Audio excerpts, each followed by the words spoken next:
U.S. v. Eric Adams by Matthew Russell Lee.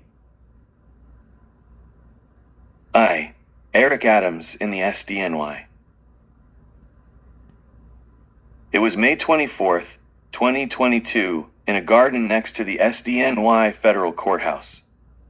Eric Adams stood at the podium and ran thought his story, his campaign, and elevator pitch. Arrested at 15, negative encounters with the police. South Jamaica, Queens, going into the classroom and finding dummy written on the back of my chair. Never learned I had dyslexia until I was in college. Tempted to drop out, but I turned pain into purpose. The question, to some, was to what purpose? 2.5 years later, Adams was back in SDNY, this time under federal indictment for Turkish bribes and straw donors. He proclaimed his innocence and asked to move his trial up to April Fool's Day 2025, saying anything later would hurt his chances to run for re-election. Already, more and more candidates declared to run against him.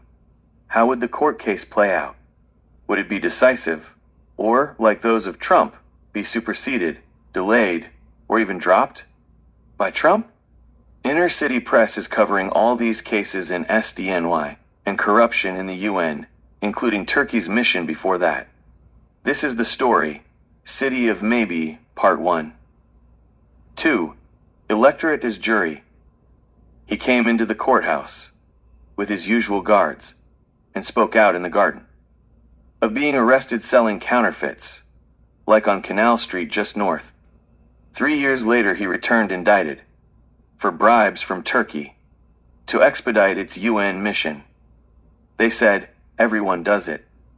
And it's true, the UN is full of corruption, and counterfeits are still sold on Canal. But what about the straw donations? What about Winnie Greco and her fakes arches in Kimlau Square? And before in Sunset Park? As with the Orange Man? Maybe only an election will decide it. The electorate is jury. 3. Eric Adams on the Silk Road. Benjamin Netanyahu was fighting Palestinian statehood, and Turkey's Recep Tayyip Erdogan was bruising for a fight. It was not 2024 but 2011.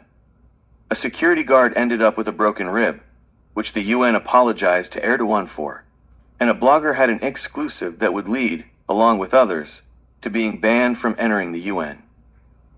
He would gravitate down to the SDNY courthouse, where another of Erdogan's interlocutors would be indicted. Not the corruption official of the UN, which uses and abuses legal immunity, but Eric Adams. From 2011. Dust up of UN security with Turkish delegation leads to hospitalization. By Matthew Russell Lee.